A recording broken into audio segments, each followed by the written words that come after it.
तो चली जिंदगी ऐसी चली। उस समय 100 रुपए की बुक मेरे लिए बहुत वैल्यू थी। इसी प्रकार से 10वीं करी, 10वीं करने के बावजूद ITI करी, इलेक्ट्रीशियन ट्रेड से 1985 से 87। और कुदरत ने मेरे साथ तो जो भी करा ना, उसको प्रैक्टिकली करा। पंडित जी कहते हैं ना, कुछ को करके मिलेगा, कुछ को बिना करे मिलेगा, और कुछ को करके भी नहीं मिलेगा। तो हम उस श्रेणी में कि करके मिलेगा, ना तो हम उस श्रेणी में कि कुछ करके भी नहीं मिलेगा, ना हम उस श्रेणी में कि बिना करे मिलेगा। अपने को तो जो भी मिला वो करके मिला, और अच्छी बात है कि करके मिला। कहते हैं ना, नाम हमेशा उसी का होता है जो जिसको करके मिलता है। जिसको बिना करे मिल जाता है उसको नाम नहीं होता। कहते हैं ना, धीरू भाई अंबानी का जितना बड़ा नाम है उतना बड़ा नाम मुकेश अंबानी का नहीं है, क्योंकि धीरू भाई अंबानी को करके मिला और मुकेश अंबानी को करा कराया मिला, इतना फर्क है दोस्तों। तो मैं भी यही चाहता हूँ, पंडित जी कहते हैं कि आपको कामयाबी तो मिले, और वो इतनी आसानी से ना मिले। तो मैं भी अपनी टीम को ये कहता हूँ कि आप कामयाब तो जरूर हो, पर इतनी आसानी से ना हो कि आपको कामयाबी की कदर का ना पता लगे, कामयाबी मिलती कैसे है। कहते हैं ना, जब कोई चीज फ्री में मिल जाती है तो उसकी वैल्यू नहीं होती, और फ्री हमेशा फेलियर। बड़े बड़े दिग्गज जो फेल होते हैं वो इसीलिए होते हैं, कहते हैं जिन्होंने स्ट्रगल किया। आज आप देख लो, अमिताभ बच्चन का लड़का फिल्म इंडस्ट्री में कामयाब नहीं है। निवाजुद्दीन सिद्दीकी बुढ़ाना कस्बे से चल गया, ना शकल का ना सूरत का, और आज हिट है। उसका मेन कारण क्या है कि वो तपा है, उसको तप के मिला है। और वो अमिताभ का लड़का था, इसलिए लॉन्च कर दिया किसी भी डायरेक्टर ने, कौन पूछने वाला था। तो दोस्तों, जिसको करके मिलता है ना, वैल्यू हमेशा उसी की होती है। तो मैं भी यही चाहता हूँ कि आपको करके मिले। 10वीं करी, 10वीं के बावजूद ITI करी, ITI के बावजूद जो पढ़े लिखे लोगों के साथ होता है, मेरे साथ भी हुआ, नौकरी नहीं मिली। मुझे इस बात का कोई अफसोस भी नहीं है, और पता नहीं भगवान की कुछ ऐसी विशेष कृपा रही कि जितने मेरे साथ के साथी थे सारे के सारे NDPL में, उस समय बिजली विभाग में, सारे के सारे लगे, पर मैंने अपना अप्लाईमेंट का नाम भी दर्ज नहीं करवाया। मेरी इच्छा ही नहीं थी नौकरी करने की। उसके बावजूद भी एक जबरदस्ती मेरी नौकरी लग भी गई। 2 असिस्टेंट भी मेरे नीचे थे, पर फिर भी मैंने वो नौकरी 2-3 महीने करी, उसके बाद छोड़ दी। उसके बाद मैंने सब्जी बेचने का काम शुरू किया, गली गली सब्जी बेची। सब्जी बेचते बेचते तरक्की इतनी हुई कि पिताजी चांगा चलाते थे, असलम खान ने ऑटो ले लिया। 10 साल तक ऑटो चलाया, और ऑटो चलाते चलाते खुदा का भेजा हुआ फरिश्ता, जिसको अपने माँ बाप, अपने खुदा के बाद अगर मैं किसी शख्स को मानता हूँ तो मेरी ग्रेट अपलाइन है मिस्टर यासीन अली जी। मैं चाहूंगा एक बार आप उसके लिए क्लैपिंग करें। उनके द्वारा बिजनेस मेरी लाइफ में आया। उन्होंने मुझे बिजनेस दिया, उनका मैं हमेशा कर्जदार रहूंगा। मैं तो ऐसा मानता हूं, अगर मैं उनको अपनी चमड़ी की जूती भी पहना के पहना दूं तो शायद मैं उनका कर्ज नहीं उतार सकता, क्योंकि उन्होंने मेरी लाइफ को पूरे 180 एंगल से बदल दिया। दोस्तों, जब वो इस बिजनेस को लेके आए, मैं ऑटो पे था, उन्होंने कहा बिजनेस कर लो, जो आम आदमी के साथ होता, कोई भी आदमी करना नहीं चाहता, मैं भी नहीं करना चाहता था। और नेटवर्क मार्केटिंग को लेके तो हमारी ऐसी धारणा, अगर ये पता लग जाए कोई नेटवर्क मार्केटिंग का प्लान लेके आ रहा है, नेटवर्क मार्केटिंग के बताने आ रहा है, तो लोग इस गली से आता है तो लोग दूसरी गली से निकल जाते हैं। दोस्तों, मुझे भी नहीं पता था कि ये मार्केटिंग का प्लान लेके, उसने कहा बिजनेस, मैंने कहा बिजनेस करते। अगर स्थिति होती, क्योंकि इंडियन लोगों को एक बात का पता है कि बिजनेस के अंदर पैसा लगता है, बिजनेस का मतलब है पैसा, और पैसा अपने पास था नहीं। उसने कहा जी बिजनेस कर लो। मैंने कहा यार, अपने आपको अपनी हालत का पता है, अगर बिजनेस की स्थिति होती तो हम ऑटो क्यों चला रहे होते। तो उन्होंने एक ही बात कही कि इस बिजनेस की एक ही खूबी है कि इसमें पैसा नहीं लगता। अगर कोई दोस्तों, अगर अपने को कोई ये कहे ना पैसा नहीं लगता, तो अपने को उसकी बात पे यकीन नहीं होता। मुझे भी, मैंने कहा यार क्यों बेवकूफ बना रहे हो यासीन जी, आप ऐसा कैसे हो सकता है, हो ही नहीं सकता कि किसी भी छोटे से छोटा भी बिजनेस करो तो उसमें पैसा लगता है। आप कहते हो बिजनेस में पैसा नहीं लगता। उन्होंने जैसी बैकी बैकी वाले नेटवर्क मार्केटिंग वाले बातें करते, आरसी वाले बातें करते, उन्होंने भी वही करी कि हल्दी खाओगे पैसा आएगा, कपड़े पहनोगे पैसा आएगा, जूते पहनोगे पैसा आएगा, ये करोगे पैसा आएगा, वो करोगे पैसा आएगा। तो इन बातों पर जब एक नए आदमी के सामने इस तरह की बातें करते तो यकीन नहीं होता। मुझे भी यकीन नहीं हुआ, फिर भी मैंने, कहते ना इंडियन आदमी के अंदर खूबी है कि वो इंसान को गोली बहुत अच्छे तरीके से देना जानता है। मैंने भी उनको गोली दी। गोली क्या दी कि यासीन जी, मुझे पता है इंडियन आदमी के पास सब कुछ है, अगर नहीं है तो सिर्फ टाइम नहीं है। कहते ना, without work busy in India, India में लोगों के पास काम भी नहीं है और टाइम भी नहीं है। मैंने सोचा ये भी वही प्राणी है इंडिया का, मेरे जैसे ही, ना इनके पास टाइम है ना इनके पास समय पैसा है। मैंने कहा मेरे पास, आप जो है ना एक काम करो, अभी मैं ऑटो पे हूँ, उस समय 12-1 बजे का वक्त था, मैं स्कूल के बच्चे उठाता था, मैं आपको शाम को 8 बजे के आसपास मिलूंगा। तो मैंने सोचा 8 बजे तक ये आदमी ठहरेगा नहीं, ये चला जाएगा, अपना पीछा छूट जाएगा, यार बात खत्म हो जाएगी। पर कुछ कहते हैं ना, जब किसी का हाथ, मैं हमेशा कहा करता हूँ कि भगवान, खुदा, वाहे गुरु, जिसको भी आप मानते हैं, जब वो किसी का हाथ पकड़ ले, कहते ना वो भगवान 2 वक्त हंसता है इंसान के ऊपर। कब? जब वो किसी की बात को बनाने पे आ जाए और पूरी दुनिया बिगाड़ने पे हो, तो उसका कोई कुछ नहीं बिगाड़ सकता। देखा भी होगा आपने दोस्तों, महाभारत के अंदर द्रौपदी का जब चीरहरण होने लगा तो कृष्ण जी साथ में थे, उसका कुछ नहीं बिगड़ा। भगवान साथ में थे, उसका कुछ नहीं बिगड़ा। लोगों ने बहुत कुछ बिगाड़ने का, उसका नहीं बिगड़ा। और जब वक्त खराब होता, जब जिसका साथ वो छोड़ दे, वो कहते हैं ना, एक बार रामचंद्र जी वो पुल बनाना था, तो हनुमान जी बहुत दूर से देख रहे थे, सभी राम का नाम लेके पत्थर छोड़ रहे थे नदी में, और वो पत्थर तैर जाता था। राम जी ने जैसे ही पत्थर छोड़ा, वो पत्थर छोड़ते ही डूब गया। उन्होंने देखा कि मुझे कोई देख तो नहीं रहा था, उन्होंने देखा कि हनुमान जी के ऊपर नजर पड़ी, तो हनुमान जी उनको देख रहे थे। तो उन्होंने कहा यार ये तो बड़ी इंसल्ट सी हुई कि मेरे नाम से पत्थर तैर रहा है और जिस पत्थर को मैंने छोड़ दिया वो डूब गया। तो देख के जब थोड़ा सा शक पकाए तो हनुमान जी ने कहा कि हे भगवान, जिसका साथ आप छोड़ दो तो उसका तो डूबना तय है दोस्तों। तो दोस्तों, जिसका साथ भगवान छोड़ दे उसको कोई कितना ही सहारा लगाए, दुनिया में उसका कोई भला नहीं कर सकता, क्योंकि उसका भला भगवान नहीं चाहता। शायद भगवान ने उससे मेरा हाथ पकड़ा हुआ था कि वो शख्सियत जो 12 बजे से लेके 8 बजे तक जिन्होंने मेरा इंतजार किया, और 8 बजे से मैं घर पहुंचा। घर पहुंचने के बावजूद नेटवर्क मार्केटिंग वालों को एक धुन होती है कि इनको रोटी मत दो, पानी मत दो, गाड़ी दे लो, अच्छा बुरा बोल लो, इनको कोई फर्क नहीं पड़ता, बस इनका प्लान सुन लो एक बार। ये हकीकत होती है, इनके अंदर एक जुनून होता है जिसका ये क्लियर हो जाता है। उन्होंने कहा जी आओ बैठो बात करते हैं। मतलब यार भले मानस भी आए, हाथ पाँव धो लेने दे यार, थ्री व्हीलर वाले होते जैसी लैंग्वेज थ्री व्हीलर वाले की होती वैसी अपनी थी। और ऑटो वाले की एक बड़ी और एक खूबी और होती है, कहते हैं मैं अक्सर कहा करता हूँ, ऑटो वाले के अंदर दिमाग नहीं होता, एक फौजी के अंदर दिमाग नहीं होता। ये दोनों बिना दिमाग के होते हैं। कारण कहते हैं ना, फौजी को जो है ना, कभी भी आप देख लेना, गर्मी हो सर्दी हो, इतना मोटा जूता पहनाते उसको, और जुराब जो होती है ना उसकी पूरी ऊन की जुराब होती है, और उसको सलूट मारना भी ऐसे सिखाते हैं, पहले एडी मारेगा और फिर पंजा।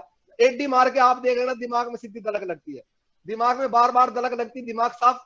इसलिए ऑटो वाले के नीचे इंजन होता है, duck duck duck duck duck, उसका भी दिमाग साफ। और जिनके अंदर दिमाग नहीं होता दोस्तों, कामयाब वही होते हैं, ध्यान रख लेना। इस बिजनेस में जिसने दिमाग लगाया वो गया काम से। एक गाना आया था ना, तेरा जरा सा भी डोला जो ईमान तू साला काम से गया। इसमें जिसने भी दिमाग लगाया नेटवर्क मार्केटिंग में, वो काम से गया। फौजी भी अपने अपलाइन का काम मानता है कि कमांडर ने जो कह दिया, उसने कह दिया कुएं में कूदना तो कुएं में कूदता है। वो गलत कूदा सही कूदा, उसका नुकसान हुआ उसका फायदा हुआ, जवाब कमांडर को देना, फौजी को नहीं देना। उसकी जवाबदेही कमांडेंट की होती है।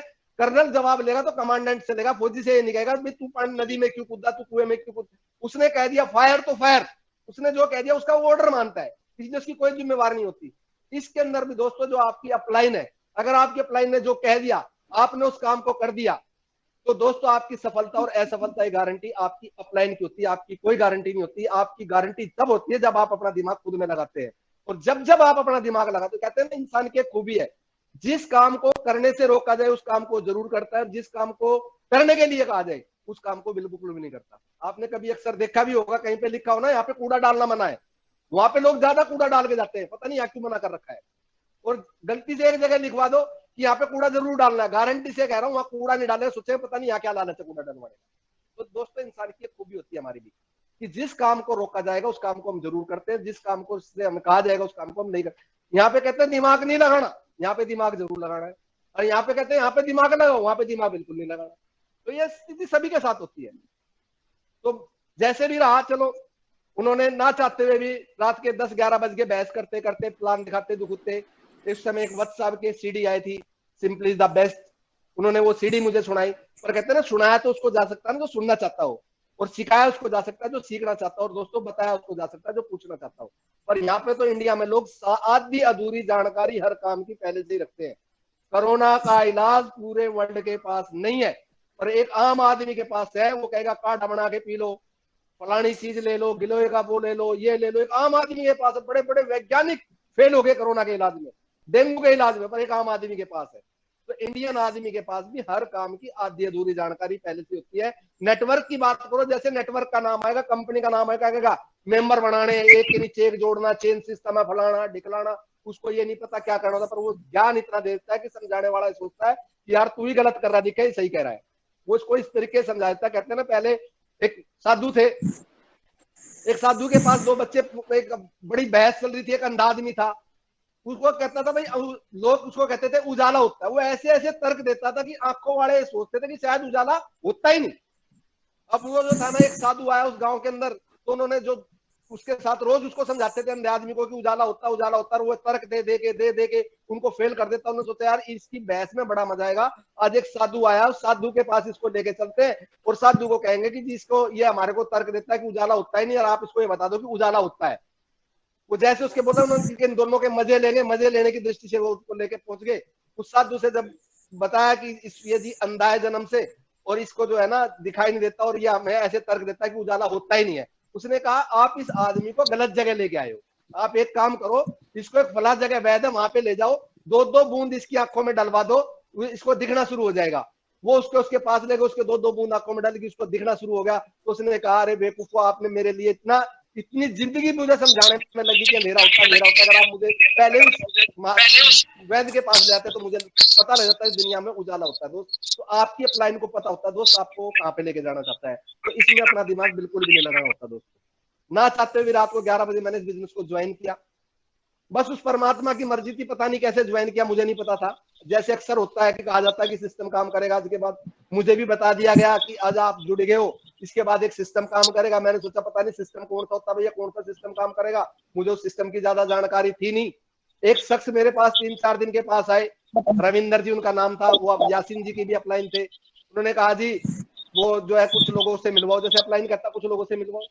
मैंने अपने गांव के बढ़िया बढ़िया आदमी छाटे जिनको मैं सोचता था कि ये पढ़े लिखे एजुकेटेड है, अगर ये जुड़ जाएंगे तो कमाल हो जाएगा, मैं उनके पास ले गया। एक के पास गया, उसने मना, 6 क्या हुआ कि 6 के 6 आदमियों ने पहले दिन मना कर दिया। मैंने उसको कहा भाई 7वें आदमी, बोला जी और मैं बोला भाई 7वें आदमी के पास मैं तेरे को लेके नहीं जाऊंगा।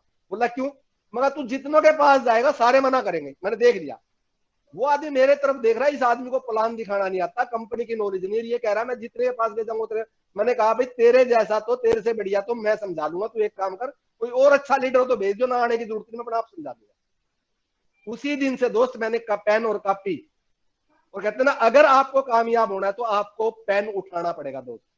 कहते हैं ना पेन की ताकत वो चीज होती है, पेन की इसमें कहते हैं तलवार की धार काम नहीं करती, पेन की ताकत काम करती है। जो लिख दिया उसको कोई काटने वाला नहीं है दोस्तों। कहावत है कि लिखतम के आगे बख्तम नहीं चलती। तो अगर आपको कामयाब होना, पहली चीज यही, अगर आपको कामयाब होना है तो पेन खुद उठाना पड़ेगा और बोर्ड पे आना पड़ेगा, अगर कामयाब होना है। और जितने भी कामयाब है लीडर, वो वही कामयाब है जिन्होंने जो बोर्ड पे आ गए, जिनके हाथ में कलम पेन आ गया।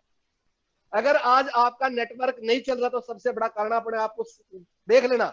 अगर आप इस बिजनेस में कामयाब नहीं हो रहे, कामयाब नहीं हो रहे, तो उसका सबसे बड़ा कारण है कि आप अभी बोर्ड पे नहीं आ रही। अगर आपको कामयाब होना है तो आपको बोर्ड पे आना पड़ेगा और आपको प्लान दिखाना पड़ेगा। जब तक आप खुद अपना आप प्लान नहीं दिखाओ, हम सोचते क्या है इस बिजनेस में समस्या कहां पे होती है कि डाउनलाइन इतनी सातिर और इतनी समझदार होती है कि दिमाग तो वो अपना लगाती है और हाथ पांव अपलाइन से मरवाती है कि सर वहां पे चले जाओ प्लान दिखाने, एक मेरा आदमी है वहां पे, आप प्लान दिखाओ मेरा काम हो जाएगा। जबकि होना क्या चाहिए, दिमाग अपलाइन का लगना चाहिए और हाथ पांव अपने मारने चाहिए। अगर जिसने दिमाग अपलाइन के दिमाग से काम कर लिया दोस्तों, वही 5-6 आदमी को जो प्लान दिखा के चला गया, उसके बावजूद आज तक का रिकॉर्ड है मैंने अपनी अपलाइन को कभी भी जिंदगी में प्लान दिखाने के लिए नहीं बुलाया। प्लान खुद काउंसलिंग करवा ली, मीटिंग करवा ली, सेमिनार करवा लिए, बड़े बड़े मेगा इवेंट करवा लिए मैंने अपने अपलाइन से, पर मैंने अपनी अपलाइन को कभी भी प्लान के लिए नहीं दिखाया। तो पहला मैसेज है, अगर आपको कामयाब होना है तो प्लान अपने आप दिखाओ, अपनी अपलाइन से काउंसलिंग करवाओ, अपनी अपलाइन से मीटिंग करवाओ, अपनी अपलाइन से मेगा इवेंट करवाओ। और कभी भी अपने अपलाइन को इसलिए मत बुलाओ कि चलो सर एक आदमी को प्लान दिखा के आना है, क्योंकि अगर आपको कामयाब होना है तो प्लान खुद को दिखाना पड़ेगा दोस्त। अगर आप खुद प्लान नहीं दिखा सकते तो मैं कह रहा हूं आज ही छोड़ दीजिए इस बिजनेस को आप।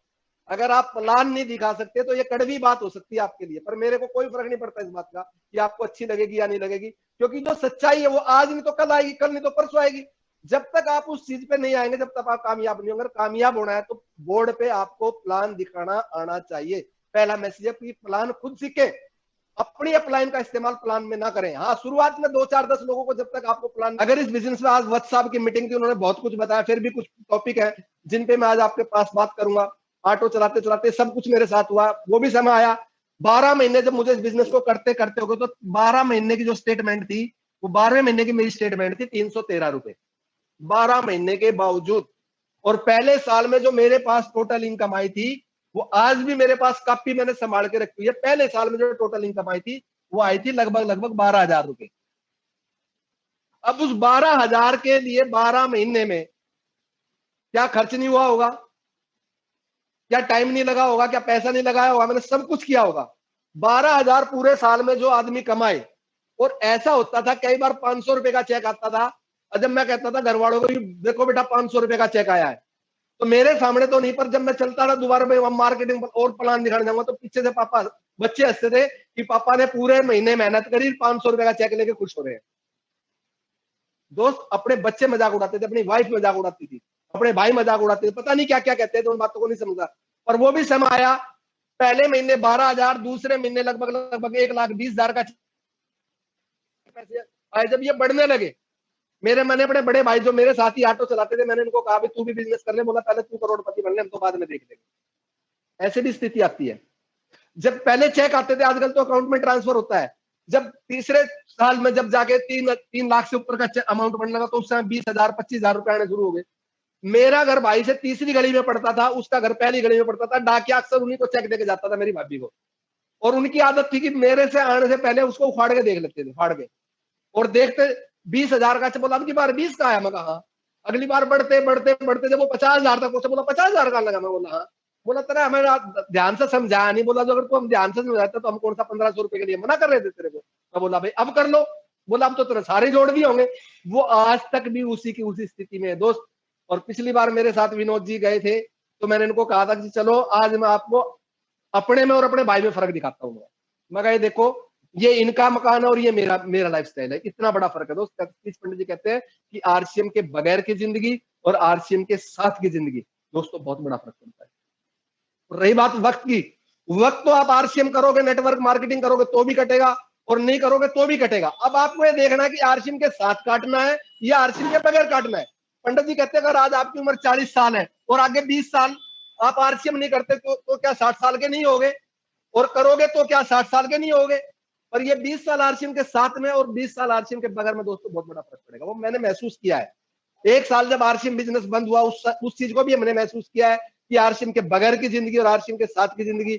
और पंडित जी की एक बात, पंडित जी ने कहा था कि एक दिन वो दिन आएगा कि आरसीएम की गूंज संसद भवन तक जाएगी। वो कहते हैं ना, किसी का सफर आज ज्वाइन करता आदमी, ज्वाइन करता, किसी का सफर घर जाते जाते खत्म हो जाता है कि नहीं आरसीएम करूंगा।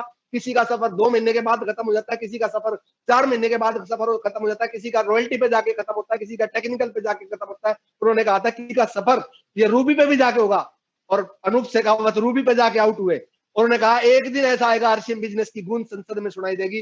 2012 में वो दिन आया था जब इस पे चर्चा संसद में हुई थी कि नेटवर्क मार्केटिंग में आरसीएम बिजनेस हुई है और उसको भारत सरकार ने गलत तरीके से बंद किया है। इसकी चर्चा संसद में भी हुई थी दोस्त। और उन्होंने ये भी कहा था कि ये बिजनेस वो समय आएगा जब इस संसद में लोग आरसीएम के सदस्य, आरसीएम के लीडर इस देश को चलाएंगे। इसमें कोई शक नहीं है, क्योंकि जिसके पीछे नेटवर्क होता है दोस्त, वहीं पे चुनाव जीतते हैं लोग। निर्दलीय भी तो लोग जीतते हैं। यहाँ पे लोग ऐसे ऐसे भी आएंगे, उस समय आने वाला बात है अगले 10 साल के बाद संसद के अंदर नेटवर्कर बैठेंगे। लिख लो मेरे से, आज मैं आपको बता रहा हूं। कहते हैं ना तुरंत पीछे की तो कोई भी बता देता है। एक होता भविष्य वक्ता, एक होता है जो बैक की बताता भी आपके साथ ये हुआ था, आपके साथ हुआ था, उससे कोई फर्क नहीं पड़ता। और एक होता है ना कि आपके साथ आने वाले समय में ये होगा, लोग उस पर यकीन नहीं करते, उस पर यकीन करते जो कोई भूतकाल की बताता है। तो भूतकाल की तो दुनिया बताने वाली मिल जाएगी, पर भविष्य के बताने वाले बहुत कम मिलते हैं, क्योंकि भविष्य पे लोगों को यकीन नहीं होता। मैं आपको बता रहा हूँ, लिख लीजिए आज 10 साल के बाद संसद के अंदर, अरे जब नाचने गाने वाले लोग अगर संसद भवन पहुंच सकते हैं, तो इस देश की दिशा और दशा बदलने वाले लोग इस संसद भवन में क्यों नहीं पहुंचेंगे? लिख लेना आज आप, ये जरूर पहुंचेंगे दोस्त। दुनिया की कोई ताकत नहीं रोक सकती। और जब ये साधन संपन्न लोग, जिनके पास पैसे की कोई कमी नहीं रहेगी, जब इस देश को संभालेंगे तो इस देश की तरक्की होगी दोस्त। आज तो किसी भी पार्टी को बैठा दो, इतनी भूखियां बैठी हुई हैं कि जो मर्जी फंस जाओ, जितना मर्जी। आज देश किस हालत में, लोगों को छोड़ दिया है मरने के लिए कि आत्मनिर्भर भारत, आत्मनिर्भर अपना आप बनो, मरो तो मरो, जियो तो जियो, किसी को सांस मिल जाए तो मिल जाए, ना मिले तो ना सही, कोई फर्क नहीं पड़ रहा किसी भी पार्टी को। चाहे उसमें कोई भी पार्टी हो, मैं किसी एक पार्टी की बात नहीं कर रहा, आज कोई भी हो, कि हर प्रदेश में किसी ना किसी की सरकार, हर प्रदेश में चारों तरफ हाहाकार मचा हुआ है, क्योंकि उनका खुद का ही नहीं बढ़ता। और जब यहाँ पे लोग, इस प्रकार के लोग, ऐसे ऐसे लोग आएंगे, तो देखना दोस्त, इस देश की दिशा और दशा दोनों चीज निर्धारित होगी। पर इसको दिशा और दशा को निर्धारित अगर करेंगे तो नेटवर्कर होंगे इस बिजनेस में। आखिरकार हमें ये तो रही कुछ प्रकार की बातें, मैं इस बिजनेस में आया, लाइफस्टाइल बदला, सब कुछ आया। तो दोस्तों आज भगवान की दुआ से किसी चीज की कोई कमी नहीं है। वो भी समय मैंने देखा है, बताने वाली बात नहीं है। ऐसी ऐसी बातें जिनको बताऊं तो आपको, मैं मेरी भी आंसू आ जाए, आपकी में भी आ जाए, मैं उन पर जाऊंगा ही नहीं। पर एक चीज बता दूं, वो समय भी मैंने देखा, मेरी एक छोटी ही बिटिया थी, वो, उसके बारे में मैं नहीं जाऊंगा कैसे उसकी, वो ही उसको भी छोड़ता हूं मैं। पर वो भी समय था जब उसने मेरे से, एक बार बीमार थी, उसने मेरे से कहा पापा जी चाय पिलवा दो, दूध लाने। दूध के पैसे दोस्त मेरी जेब में नहीं थे। उस समय मेरी आंखों में आंसू आया, यार खान साहब तेरी क्या हालत है कि तू अपने दूध के पैसे भी आज तेरी बच्ची के लिए चाय पिलाने की आदत नहीं है। पर दोस्त आज वो हालत है कि आज मेरे बच्चे, कहने वाली बात नहीं है, मैं अपना जो सुरेंद्र चैक्सविथ में आए थे जिन्होंने कोरोना के बारे में बताया था, डॉक्टर विश्वरूप राय। डॉक्टर विश्वरूप राय की डाइट को मैं फॉलो करता हूं। आज मेरे बच्चे सुबह 12 बजे तक सिर्फ फ्रूट ही फ्रूट खाते हैं, दोपहर में सलाद खाते हैं, शाम को खाना खाते हैं। तो ये सब कुछ जो हुआ सिर्फ आज जिस आदमी के घर में कभी चाय के लिए पैसे नहीं थे और आज उसका पूरा परिवार सिर्फ 12 बजे तक फ्रूट खाता है, कोरोना क्या बिगाड़ेगा? कोरोना कुछ बिगाड़ेगा नहीं। कोरोना उनको पकड़ता है जिनकी इम्यूनिटी सिस्टम कमजोर होता है। मेन चीज आती है इस बिजनेस में हमें करना क्या है। वैसे तो वत्स साहब ने आज बहुत कुछ बताया, पर फिर भी मैं आपको कुछ चीजें ऐसी हैं जो आपको करनी पड़ेगी। अगर आप करोगे तो कामयाब होगे और अगर नहीं करोगे तो कामयाब नहीं होगे। वो जरूरी है, बेसिक्स है। जब तक वो नहीं करोगे जब तक कामयाब नहीं हो सकते। सबसे पहली बात तो है कि आपको प्लान आना चाहिए। सबसे पहली बात, अगर किसी साथी को नहीं आता तो इसको सीख ले। कामयाब होना है तो सीख ले, नहीं कामयाब होना तो सीखने की कोई जरूरत नहीं है। साफ क्लियर बिल्कुल। वो आपके ऊपर डिपेंड करता है कि आप कामयाब होना चाहते हैं या नहीं होना चाहते। प्लान जिसको आता है उसका बिजनेस चलता है, और इस बिजनेस में जो आज जिंदा है और जो चल रहा है वही चल रहा है जिसको प्लान आता है। जिसको प्लान नहीं आता वो प्रोडक्ट भी छोड़ देता है और कंपनी भी छोड़ देता है। जिसके घर में प्रोडक्ट जाता रहेगा वो कभी ना कभी एक्टिव हो जाएगा। लोग कंपनी को बाद में छोड़ते हैं दोस्तों, पहले घर में प्रोडक्ट को यूज करना छोड़ देते हैं। और जिनके घर में प्रोडक्ट यूज करना हो गया ना, उसको ही होता है जिसको प्लान नहीं आता। अगर किसी को इसके प्लान की ताकत है, उसके पास पैसा आए ना आए, उसकी टीम बने ना बने, वो कभी भी जिंदगी में प्रोडक्ट यूज करना नहीं छोड़ेगा। प्रोडक्ट यूज करना भी वही छोड़ता है जिसको प्लान की जानकारी नहीं है, जिसको इसकी नॉलेज नहीं है। सबसे पहले प्लान सीखना पड़ेगा। दूसरा,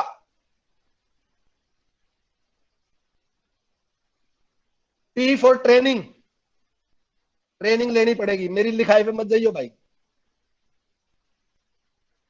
ट्रेनिंग लेनी पड़ेगी। जब ट्रेनिंगों से आतंकवादी और आत्मघाती तैयार किए जा सकते हैं तो ट्रेनिंगों से कामयाब लोग भी तैयार किए जा सकते हैं। ट्रेनिंग का असर था कि राजीव गांधी को एक लेडी ने मानव बम बन के उड़ा दिया। ट्रेनिंग का ही असर है। माइंड वॉश कर देते हैं आतंकवादी, अपनी जान को रख के अपने माँ बाप को छोड़ देते हैं, अपने बच्चों को छोड़ देते हैं, अपनी बीवी को छोड़ देते हैं और इस दुनिया से खुद चले जाते हैं सिर्फ ट्रेनिंग। ट्रेनिंग से आपने देखा होगा हाथी फुटबॉल खेलता है।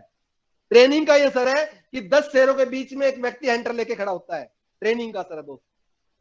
ट्रेनिंगों से जब आतंकवादी और आत्मघाती तैयार किए जा सकते हैं तो ट्रेनिंगों से दोस्त कामयाब व्यक्ति भी तैयार किए जा सकते हैं। ट्रेनिंग लेनी पड़ेगी, बगैर ट्रेनिंग के कामयाब नहीं होंगे। और नेटवर्क मार्केटिंग में एक चीज और है, ट्रेनिंग के साथ साथ एक टी और काम करती, वो है टी। चाय पीने की आदत नहीं है तो चाय पीना सीख लो। चाय जरूर पीनी पड़ेगी लोगों के साथ, लोगों के घर में बैठ के। मैं आज भी चाय नहीं पीता और उस समय भी मैं चाय नहीं पीता जब ये मेरी लाइफ में एक बिजनेस आया। जब मैंने इसको सुना कि चाय पीनी पड़ेगी और मुझे चाय से बहुत गैस बनती थी, पर फिर भी दिन में जब मुझे पता लगा कि बगैर चाय के काम नहीं चलेगा, 10-10 चाय, 15-15 चाय, 20-20 चाय हमने पिए ना चाहते हुए भी। क्योंकि अगर हम किसी के घर में जाएंगे और अगर हम चाय नहीं पिएंगे, वो कहेगा जब यार ये आदमी मेरे घर की चाय ही नहीं पीता तो मैं इसके साथ क्यों लगाव करूं, मैं किसके साथ क्यों ज्वाइन करूं। और जब आप चाय बनाते हो तो चाय बनाने के बाद जब आदमी आता है बैठता है तो आत्महत्या मिलती है, आपस में विचार मिलते हैं और चाय के बहाने बैठ के बात करने का मौका मिलता है। पुरुष आदमी के साथ विचार शेयर होते हैं। कहते हैं ना, हमेशा कहावत है बड़े बड़ों की कि साथ में खाने पीने से प्यार बढ़ता है दोस्त। कहावत है बड़े बुजुर्गों की, साथ में खाने पीने से प्यार बढ़ता है। अगर आप उसके घर की चाय नहीं पीना पसंद करोगे, वो आपके साथ क्यों ज्वाइन करेगा। चाय भी पीनी पड़ेगी आपको। और उसके बावजूद तीसरी टी है टीच।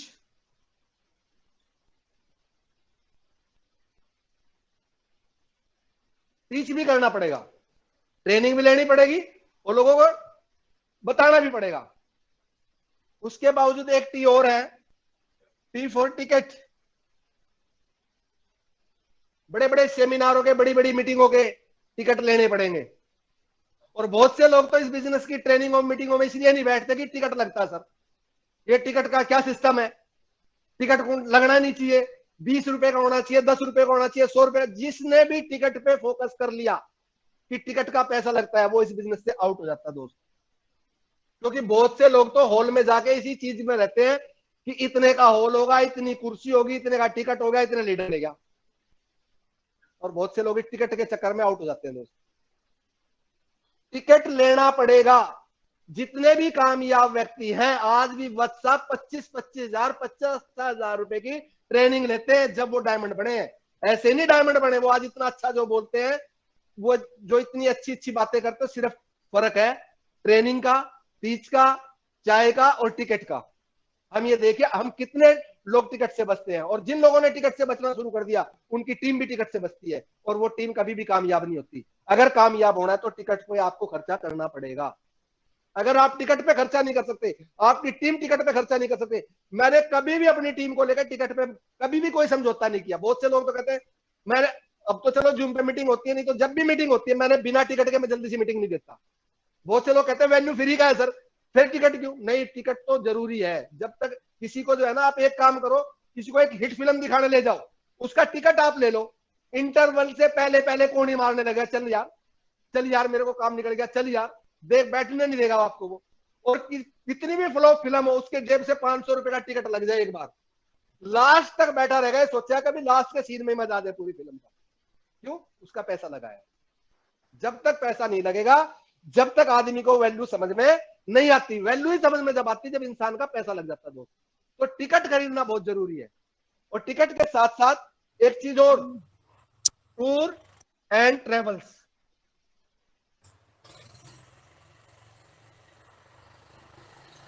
टूर भी बनाने पड़ेंगे और ट्रेवल्स भी करना पड़ेगा, और ट्रेवल्स के भी टिकट ही लेने पड़ते हैं हमेशा पहले से। ट्रेन का टिकट पहले से बुक होना चाहिए आपका, बस का टिकट पहले से बुक होना चाहिए आपका, पूरी प्लानिंग के साथ होना चाहिए, पूरी की पूरी। जिसने टूर और ट्रेवल्स में खर्चा किया है वो कामयाब आज के दिन, और जो टूर और ट्रेवल्स में खर्च नहीं कर सकता वो कामयाब भी नहीं। उसने सोचता है मैं घर बैठे बैठे, तो कहते हैं ना कोई और देखे ना देखे दोस्तों, परमात्मा जरूर देखता है। बहुत से लोग तो इतने समझदार है, अपलाइन पूछो सर कहां, फील्ड में हूं सर, गदर मचा रखा फील्ड में, वहां गया वहां गया वहां गया, बैठा कहां है घर पे? फिर वैसी उसकी टीम में फोन करो, चलो कहां हो सर? वो क्या जी बस दूसरे की छत पर कूद रहा हूं सर, मैं भी ये कर दिया वो कर दिया। क्यों? कोई और परमात्मा वैसी इंडिकेशन अपनी टीम के पास भेज देता जब आप काम करते हुए दिखाई दो। पंडित जी कहते हैं कि किसी को बोलो मत, करते हुए नजर आने चाहिए।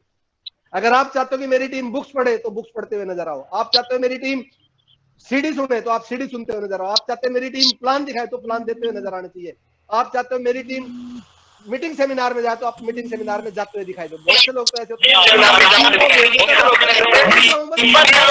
मैं पहुंच रहा हूँ तो आप अंदर बैठे, और वो पता लगता वो आया ही नहीं। मीटिंग उसकी डाउन लाइन देखती सर तो आया नहीं, फिर वो कहता मैं वहां फंस गया, मैं वहां फंस गया, मैं अगली बार से वो टीम फंसनी शुरू हो जाती। फिर ना वो पहुंचता ना उसकी टीम पहुंचती, और जो कमिटमेंट के साथ दोस्तों पहुंचता है उसकी टीम वहां पे जरूर पहुंचती है। और अपलाइन पंडित जी कहते हैं कि अपलाइन का फोकस, अपलाइन फोकस कभी करता नहीं है, अपलाइन का फोकस करवाना पड़ता है हमेशा। और करवाने का तरीका क्या है कि मीटिंग में दिखाई दो, ट्रेनिंगों में दिखाई दो, सेमिनारों में दिखाई दो। जिस दिन आपके अपलाइन की नजर आपके ऊपर पड़ जाएगी तो उस दिन वो पूछेगा सर आप किसके ग्रुप में हो? वो आप कहोगे कि मैं प्रेम जी के ग्रुप में, तो प्रेम जी से बात करेगा कि यार वो आदमी मुझे हर मीटिंग में, हर ट्रेनिंग में, हर उसमें दिखाई देता है, प्रेम जी आप उसके ऊपर विशेष रूप से फोकस करो। और जब अपलाइन कहे तो प्रेम जी फोकस ना करें, ऐसा हो ही नहीं सकता। और जिस दिन आपकी अपलाइन का फोकस आपके ऊपर आ जाएगा दोस्तों, पंडित जी कहते हैं 3 महीने के अंदर आपके रिजल्ट बदलने शुरू हो जाएंगे। कब? जब आपके अपलाइन का फोकस आपके पास आ जाएगा। और हमेशा बहुत से लोगों को एक शिकायत रहती है, अक्सर रहती है, और पता नहीं कुदरत की कर नहीं रही कि अपने को कभी शिकायत नहीं रहती, सर अपलाइन का फोन तो कभी आता ही नहीं। ये बड़ी समस्या कि अपलाइन का फोन नहीं आता। अरे अपलाइन का फोन आएगा तो समझो बिजनेस अपलाइन का बढ़ेगा। किसका बढ़ेगा? अपलाइन का। क्योंकि अपलाइन जब पूछा क्या करेगा, राजेश जी क्या चल रहा है, कैसे चल रहा है, क्यों हो रहा है, वो हो रहा है, तो किसकी बात कर रहा है? अपनी। वो राजेश जी को कहेगा ऐसे करो ऐसे करो ऐसे, क्योंकि उसको अपना टारगेट पूरा करना है। अगर आप बात करोगे अपलाइन से तो क्या कहोगे? वो कहोगे सर बिजनेस नहीं चल रहा, तो वो आपको टिप देगा, आपका बिजनेस ऐसे नहीं ऐसे चलेगा, आप ऐसे नहीं ऐसे करो, आप ऐसे नहीं ऐसे करो, बताओ मेरी कहां जरूरत है, बताओ किसकी कहां पे जरूरत है। अगर आपने बात करी तो बिजनेस आपका बढ़ा, अपलाइन ने बात करी तो बिजनेस अपलाइन का बढ़ा। आपको डिसाइड करना है कि बिजनेस अपलाइन का बढ़ाना चाहिए या अपना बढ़ाना चाहिए। अगर अपना बढ़ाना है तो अपलाइन के पास फोन करना शुरू कर दो। जिस दिन आपने अपने अपलाइन को फोन करना शुरू कर दिया, जिस दिन तंग करना शुरू कर दिया, कहते हैं ना गन्ना और नींबू जितना निचोड़ो उतना रस देता दोस्त, जितना दाब दोगे उतना रस देगा। अपलाइन को भी जितना निचोड़ोगे उतना आपका बिजनेस बढ़ेगा दोस्त। अगर अपलाइन को फ्री छोड़ दिया तो भैया अपलाइन का तो चल ही रहा, अपलाइन को क्या दर्द है। अगर आपको अपना बिजनेस बढ़ाना तो अपलाइन का पीछा मत छोड़ो। अपलाइन को हमेशा फोन पे, मीटिंग में, सेमिनार में, जिस तरीके से भी अपलाइन की हेल्प ले सकते हो उस तरीके से लेनी शुरू करो। क्योंकि अपलाइन ही एक ऐसा दर्जा है। और सबसे बड़ी बात है, इस बिजनेस में लोग क्यों छोड़ते हैं या इस बिजनेस को, क्योंकि यहां पे फ्री में अपलाइन आपकी मदद करता है। वो भी वो अपलाइन जो उस फील्ड का कामयाब व्यक्ति है। अरे किसी कामयाब वकील के पास जाके देखो, मिलने से पहले 5,000 रुपए फीस है उसकी, और हाई कोर्ट में चले जाओ तो 50,000 से कम फीस नहीं लेता, और सुप्रीम कोर्ट में चले जाओ तो 5 मिनट खड़ा होते जाके कोर्ट में 1,00,000 रुपए भी लेता है, और आपसे मिलता भी नहीं, मिलता भी उसका असिस्टेंट है। सुप्रीम कोर्ट का वकील कभी भी डायरेक्ट नहीं मिलता, उसका असिस्टेंट मिलता है, वो केस लेता, वो तो उसको तैयार करके देता, उस पर सिर्फ बहस करता दोस्त। क्योंकि मैं सुप्रीम कोर्ट तक गया, इसलिए मुझे पता है सुप्रीम कोर्ट में क्या होता है। 5 मिनट के 1,10,000 रुपए मैंने दिए हैं। कोई मामला ऐसा तो आपको भी फ्री में अपलाइन मिलती है, तो इसलिए आपको वैल्यू समझ में नहीं आती। अगर आप अब इस अपलाइन की वैल्यू समझ लो और इसके साथ मिलके 1 साल अपलाइन की प्लानिंग से काम कर लो, 1 साल अपलाइन की प्लानिंग से काम कर लो दोस्त। जिस दिन आपने 1 साल तक अपलाइन की प्लानिंग से काम कर लिया, 13वां महीना जो आएगा आपकी रॉयल्टी का आएगा, मैं गारंटी से लिख के दे सकता हूं। पर दिमाग अपलाइन का होना चाहिए, हाथ पांव अपने लगाने चाहिए। हम क्या करते हैं, हाथ पांव अपने लगाते हैं और दिमाग अपलाइन का लगाते हैं। दिमाग अपना लगाते हैं, हाथ पांव अपलाइन के लगाते हैं, इसीलिए गड़बड़ होती है। दूसरा, इसी चीज में ये सारी चीजें कब होंगी,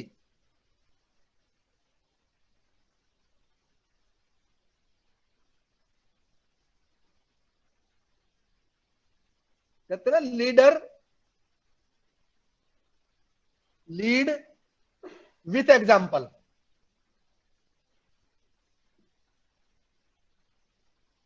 लीडर लीड विथ एग्जाम्पल। अगर आप अपनी टीम से कोई काम कराना चाहते हो तो उसको सिद्ध करके दिखाओ पहले। जिस दिन आप सिद्ध कर दोगे, आपको कहने की जरूरत नहीं पड़ेगी, आपकी टीम खुद ब खुद करती नजर आएगी। पर हम क्या करते हैं, ना तो हम लीड करते हैं ना एग्जाम्पल हम देते हैं। जब लीड ही नहीं करेंगे तो एग्जाम्पल देने की जरूरत ही नहीं पड़ती, फिर हम बचते हैं।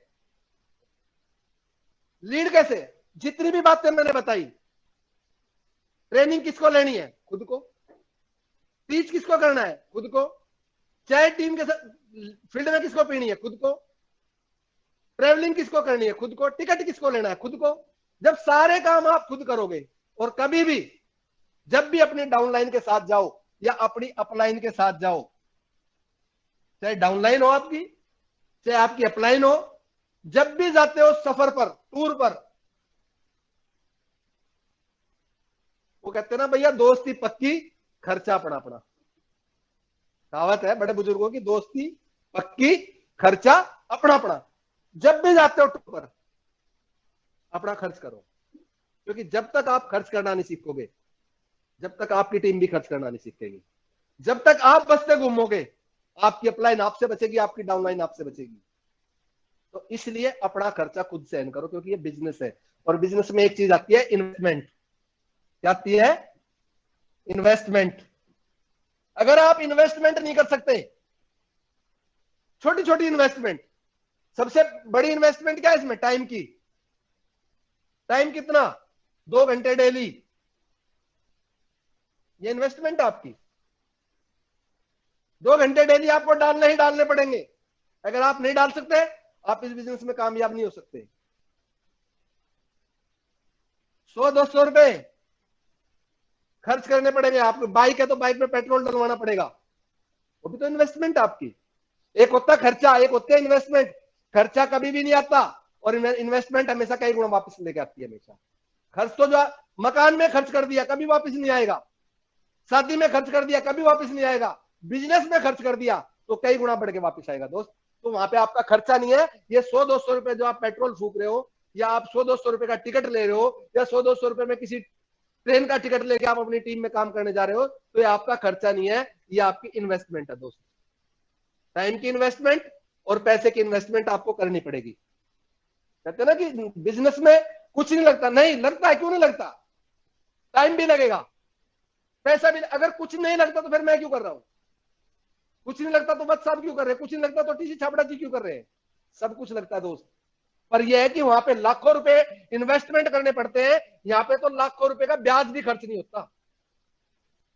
अगर लाखों रुपए किसी बिजनेस में करो आप, परचून की दुकान भी करने बैठ जाओ तो 5-4 लाख रुपए लगाने पड़ते हैं। 5-4 लाख रुपए का अगर 1% ब्याज भी हो, 4 से 5 हजार रुपए महीना भी अगर आज खर्च करने पड़ दो, तो सबसे बड़ी बात है वहां 5 हजार रुपए लगा की गारंटी नहीं कि आप कामयाब हो गया नहीं होगा, पर यहाँ पे गारंटी है। यहाँ 4 हजार 5 हजार रुपए जिस दिन आपने अपने ऊपर और अपनी टीम के ऊपर खर्च करने शुरू कर दिए, मेरी गारंटी है 6 महीने के अंदर ही 40 हजार से ऊपर आने शुरू हो जाएंगे, जिस दिन 4 से 5 हजार रुपए आपने अपने ऊपर खर्च करने शुरू कर दिए। और हम खर्च नहीं करते, हम बसते हैं, हम बसते हैं। टीम बुलाती, सर वहां आ जाओ, आज टाइम नहीं है, आज ये नहीं, आज वो नहीं, आज मैं वहां फंस गया, आज मैं वहां फंस गया।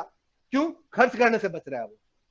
अगर खर्च करने से बचोगे तो बड़ी इनकम को छोड़ दीजिए आप। अगर उदाहरण लेना है तो जियो से लीजिए आप। 2 साल तक वो कंपनी घाटे में थी क्योंकि वो खर्च इन्वेस्टमेंट थी उसकी, और 2 साल के बाद लॉकडाउन में दुनिया के बिजनेस फेल हुए, पर लॉकडाउन में मुकेश अंबानी एशिया में नंबर 1 पे गया। क्यों? क्योंकि उसने इन्वेस्टमेंट कर रखी थी, टाइम की भी और पैसे की भी। अगर, क्योंकि हम भी बिजनेस कर रहे हैं, अगर हमें बिजनेस में कामयाब होना तो दोस्तों टाइम की और मनी की थोड़ी थोड़ी इन्वेस्टमेंट हमको करनी पड़ेगी। अगर आप ये नहीं कर सकते तो आप इस बिजनेस में कामयाब नहीं हो सकते।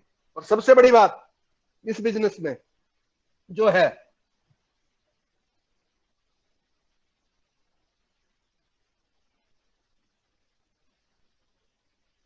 ये खुद का बिजनेस है।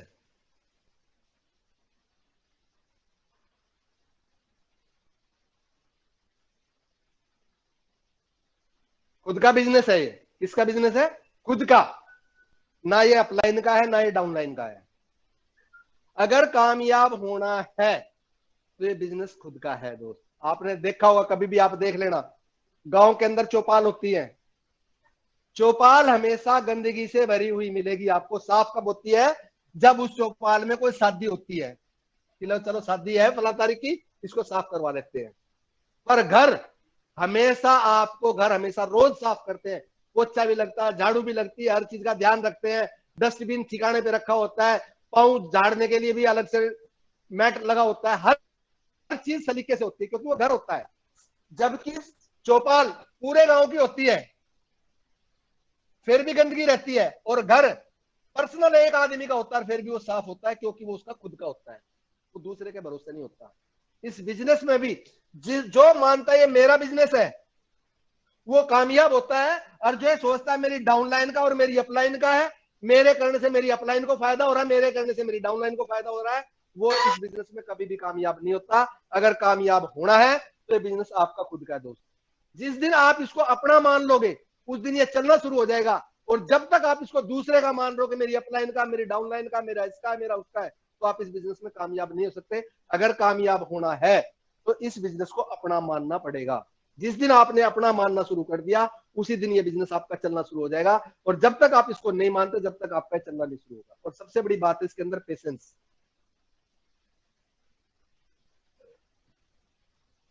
हिंदी में बात करें तो धैर्य। इन सब चीजों के बावजूद धैर्य बहुत जरूरी है दोस्त।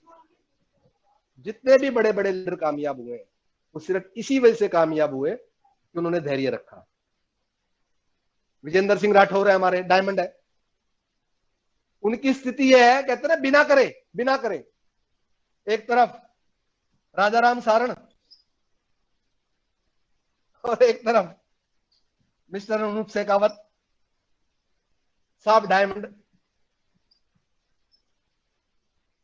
अनूप शेखावत के स्कूल के सामने उनकी अपना मेडिकल स्टोर था, शेखावत साहब को रोज जाना पड़ता था, वो हर बार कहते थे। तो शेखावत साहब ने भी स्कूल खोला था, यार कुछ बच्चे मिल जाए, उन्होंने कहा यार आरसीएम बिजनेस कर लो। शेखावत साहब को किट थमा दी, कोई उनको ले जाके भीलवाड़ा घुमा लाया, भीलवाड़ा जाके समझ में आ गया। साहब तो अपना दुकान पे रहे, 6ठे साल में हमने देखा था इनको रिवाड़ी में, एनिवर्सरी थी कंपनी की, जब ये रूबी थे तब पता लगा कोई विजेंद्र सिंह राठौर भी इस बिजनेस में। उससे पहले हमने कभी विजेंद्र सिंह राठौर को देखा ही नहीं। डायमंड भी हो गए। आज टीसीजी कहते हैं इनको, सर मीटिंग तो ले लिया करो, एक आध वो कहते सर मीटिंग तो ले लूं, कोई बुलाता ही नहीं, बिना करे मिला। इनको एक स्टेज पे मैंने सुना, तो सर आप कैसे इसमें कामयाब हो? बोला सर मेरी कामयाबी का सिर्फ एक ही राज है कि मैंने इसको छोड़ा नहीं, मैं इसमें बना रहा, सामान खरीदता रहा, चाहे मैं मीटिंग में गया नहीं गया, पर मैंने इससे बहुत से लोगों की तो आईडी टर्मिनेट हो जाती है हर 6 महीने, फिर उसको ज्वाइन, फिर उसके कागज भेजो, फिर टर्मिनेट। पता नहीं, बहुत से लोग तो ऐसे हैं जिनकी साल में 2 बार तो आईडी टर्मिनेट होनी। ये तो कंपनी ने 6 महीने का रूल बना रखा, नहीं तो अगर हर महीने का हो ना तो साल में 12 की 12 बार उसकी आईडी टर्मिनेट हो जाए। तो हमें जो है, और सबसे बड़ी बात क्या है कि अगर आपको कामयाब होना है दोस्त, अपने बिजनेस को, जिसको भी कामयाब होना उसको एक तरीका बता देता हूं मैं, बाकी मर्जी आपकी है। कहते हैं ना, सुनने से रिजल्ट नहीं आता, मानने से रिजल्ट आता है हमेशा। सुनना अलग चीज है, मानना अलग चीज है, जानना अलग चीज है, और उस पर काम करना अलग चीज है। कल ही राजेश जी बहुत अच्छी बात कह रहे थे कि नॉलेज के साथ अगर एक्शन नहीं हुआ, मैं हर एक से सीखता हूं, मैंने राजेश से सीखा, राजेश सर से भी। उन्होंने कहा नॉलेज के साथ अगर एक्शन नहीं हुआ तो आपकी नॉलेज किसी काम की नहीं है, बेकार है, किताबों में भरा पड़ा है सब कुछ, क्या कर लोगे आप उसका? कोई फायदा नहीं उस नॉलेज का। अगर उस नॉलेज का एक्शन नहीं हुआ, आपको प्लान खाना आता है और आप फील्ड में नहीं जा रहे, कोई फायदा नहीं है। आपके पास सब कुछ है, अरे नॉलेज कम होगी और एक्शन कर लिया तो नॉलेज तो लोग पूरी करवा देंगे आपकी। ऐसे ऐसे सवाल पूछेंगे, आपको हिला के रख देंगे, अपना आप जानने के लिए मजबूर हो जाओगे आप, और आपको फील्ड में तो जाना पड़ेगा। कहते हैं ना कि आपके पास कोच आपको कितना भी सिखाए कि पानी में ऐसे तैरना है, ऐसे तैरना है, ऐसे तैरना है, अगर तैरना सीखना है तो पानी में तो उतरना पड़ेगा। जब तक आप पानी में नहीं उतरोगे तब तक तैरना नहीं सीख सकते दोस्त। अगर तैरना सीखना तो पानी में उतरना पड़ेगा। इसलिए आपके पास नॉलेज कम और एक्शन ज्यादा तो काम चल जाएगा। नॉलेज पूरी और एक्शन नहीं है तो काम नहीं चलेगा दोस्त। एक्शन जरूरी है, एक्शन सुपरसीड। जब तक आप एक्शन नहीं करोगे तब तक आप कामयाब नहीं होगे। अगर कामयाब होना है तो एक्शन, और अपनी टीम को ट्रेंड करो दोस्त, ट्रेंड करो। जब तक आप अपनी टीम को ट्रेंड नहीं करो, डुप्लीकेशन का बिजनेस है ये। तब आप फ्री कब होगे? जब आप अपने नीचे 2 लोगों को मैनेजर नियुक्त कर दोगे। हमेशा फैक्ट्री को, बिजनेस को मैनेजर संभालता, मालिक नहीं संभालता। मालिक तो बैठा रहता, वो तो रिपोर्ट लेता है सिर्फ। मालिक कब काम करता है? जब तक उसके पास कामयाब मैनेजर नहीं होते। धीरू भाई अंबानी 10वीं पास होते हुए भी जो इंडिया का आईआईटी करके निकलते थे, उनको बुलाता था अपने पास। जब भी आप पास आउट होते थे, एमबीए को, बीटेक को, उनको बुलाता था अपने पास। उनसे एक ही बात कहता था कि बताइए आपको क्या सैलरी चाहिए। जिसने कह दिया 1 लाख, बोला ठीक है डन, अगले दिन आ जाओ इंटरव्यू देने। अपना प्रोजेक्ट सामने रखता था कि मेरा प्रोजेक्ट है, इसको बताओ कैसे करना है। अगर वो उसके काम का, उसने उसको बताया कि ऐसे ऐसे है, ऐसे ऐसे कामयाब होगा तो रखा, नहीं तो कह दिया जाओ। उसने कभी सैलरी की ये नहीं कहा कि मैं 1 लाख के 50,000 दूंगा, 90,000 दूंगा। उसने कहा 1 लाख कोई बात नहीं। अगर उसका प्रोजेक्ट पे खड़ा, उसने कहा गाड़ी और मिलेगी, कोठी और मिलेगी आपको। एक 10वीं पास आदमी सिर्फ यही कहता था कि मुझे नहीं आता, मुझे बताओ, मुझे नहीं आता था, मुझे बताओ, मुझे नहीं आता, मुझे बताओ, मुझे नहीं आता, मुझे बताओ। और वो उन आईआईटी से पूछते पूछते पूछते एक 10वीं पास आदमी दुनिया का सबसे अमीर व्यक्ति की श्रेणी में है। और जो दिमागदार है उसको बताते बताते वही 1 लाख 2 लाख की सैलरी पैकेज में, गाड़ी की पैकेज, वो सोचते हैं कभी मैंने इसको छोड़ दिया तो पता नहीं मेरे साथ क्या हो जाएगा। दोस्तों, रिस्क लेना भी जरूरी है। मैं रिस्क का मतलब मेरा ये नहीं है कि मैं आपको कहूं आप अपनी नौकरी छोड़ दीजिए, आप अपना काम धंधा छोड़ दीजिए, पर 2 घंटे डेली, अगर आपको कामयाब होना है तो 2 घंटे डेली इस सिस्टम को देना पड़ेगा। और आप ये सोचे कि मैं 2 घंटे भी डेली ना दूं और इस बिजनेस में मैं कामयाब आ जाऊं, तो नहीं होगा। और जब तक आप अपने नीचे अपने ट्रेंड टीम नहीं बढ़ाओगे, 2 मैनेजर नियुक्त कर दो नीचे। अगर इन मैनेजरों को मालिक बनना है तो ये अपने नीचे 2 मैनेजर नियुक्त कर दे, ये मालिक हो जाएंगे। ये अपने मैनेजर को नियुक्त कर दे, ये मालिक। नीचे मैनेजर पैदा करने हैं। और भैया बस कुछ कुदरत की करनी है या इस बिजनेस की करनी, मुझे तो नहीं पता। 10वीं पास आदमी ने पता नहीं अपनी टीम में कितने मैनेजर नियुक्त हो गए। हम तो फ्री हो रहे हैं भैया। अगर आपको भी फ्री होना है तो नीचे अपने मैनेजर नियुक्त कर लो। जो जो दुखी है, जिन जिन का बिजनेस नहीं चल रहा, वो उन्हीं का नहीं चल रहा क्योंकि अभी उनके नीचे उन जैसे लोग नहीं आए। एक तरफ है ना, प्रेम जी हैं, विनोद जी हैं, राजेश जी हैं, उधर सोमा डबास जी हैं, मैडम बेबी चांद जी हैं, बलराज राणा जी हैं, योगेश जांगड़ा जी हैं, नाहर सिंह राणा जी हैं। पता नहीं कितने मैनेजर पैदा हो गए। तो मैं ये सोचता हूँ यार, कोई मुझे तो मालिक जैसे पूछता है यार, कोई ये नहीं पूछता करना क्या है। तो मेरी स्थिति, मेरी तो स्थिति हो रही है, मीटिंग भी मुझे कह के जबरदस्ती करवानी पड़ती है। अरे यार, एक आध मीटिंग मेरी भी रखवा दो, ऐसा क्यों कर रहे हो यार। मुझे भी लोग कभी तुम्हारे चक्कर में मुझे भी लोग ना भूल जाए, क्योंकि मैंने मैनेजर नियुक्त कर दिया। अगर आपको भी फ्री होना दोस्त इस बिजनेस में, तो मैनेजर नियुक्त कर दीजिए। अगर आपने मैनेजर नियुक्त कर दिया तो आपका बिजनेस कभी भी कुछ नहीं जाएगा। और दुनिया में सबसे बड़ा बिजनेस आज जो दुनिया के अंदर कहते ना, आपदा को जो अवसर में बदल दे, लीडर वो है दोस्त। आपदा को अवसर में जो बदल दे वो लीडर होता है। अवसर को अवसर में बदलना लीडरशिप नहीं है। लीडरशिप क्या है कि आपदा में अवसर को बदल दे। आपदा को अवसर में जो बदल दे वो लीडर होता है। अवसर को अवसर में बदलना लीडरशिप नहीं है। लीडरशिप क्या है कि आपदा में अवसर को बदल दे। अभी हमारे पास कोरोना में आपदा, लोग इसको आपदा मान रहे हैं, और मैं नेटवर्क मार्केटिंग का फ्यूचर मान रहा हूं उसको। ये आपदा नेटवर्क मार्केटिंग का फ्यूचर है दोस्त। आज बड़े बड़े लोगों को नेटवर्क मार्केटिंग समझ में आने लगी है। एक साल के अंदर जो हम 20 साल से नहीं समझा पाए, वो एक साल में लोगों को नेटवर्क मार्केटिंग समझा दिया। लोगों को इस आपदा ने समझा दिया, क्योंकि ये अवसर बन के उभरा आज। ये क्यों? लोगों की चीज समझ में आई कि दो कारोबार इस दुनिया में कभी फेल नहीं होंगे। आज एजुकेशन बंद है, आज हर चीज बंद है, पर दो चीज खुली हुई है। एक तो मेडिकल स्टोर, मेडिकल से संबंधित हॉस्पिटल हो, मेडिकल स्टोर हो, या परचून की दुकान खाने पीने की। बिजनेस कौन से चलेंगे? अगर इससे भी बुरी स्थिति आ जाए, सरकार पूरी तरीके से, पूरा वर्ल्ड पूरी तरीके से लॉकडाउन कर दे, पर इन दो चीजों को खोलने की इजाजत देगी ही देगी। इसीलिए आज जो इस बड़े से बड़ा बिजनेसमैन, किसी को भी उठा लीजिए, बड़े से बड़ा बिजनेसमैन खान पीन के कारोबार में जरूर है। किसी भी बड़े बिजनेसमैन को उठा लीजिए, चाहे टाटा हो, चाहे अंबानी हो, चाहे बिरला, किसी को भी उठा लीजिए, डेली यूज के सामान से हर बड़े से बड़ा, दुनिया का बड़े से बड़ा बिजनेस इस सामान से जरूर जुड़ा हुआ है, क्योंकि डेली यूज का है, डेली इस्तेमाल होने वाला सामान है।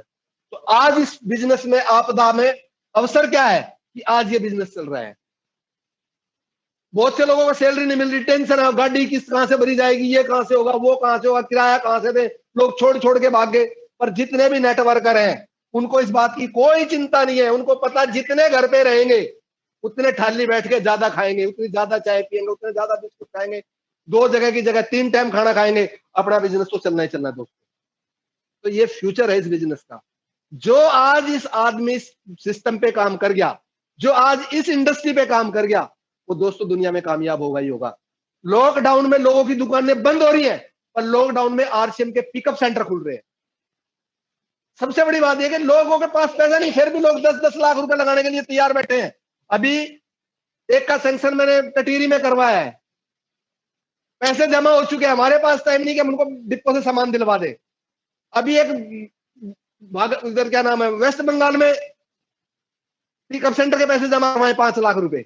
यानी कि लोग आरसीएम में नेटवर्क मार्केटिंग में पैसा लगाने के लिए तैयार है, जबकि और कारोबार खत्म होने के कगार पे है। पर नेटवर्क मार्केटिंग का फ्यूचर देखिए कितना ब्राइट है कि लोगों को यकीन हो गया कि खाने पीने का आइटम चलेगा। और सबसे बड़ी बात क्या कि यहाँ पे क्यों चलता है कि यहाँ पे ग्राहक जो है अपने आप पैदा करती है कंपनी।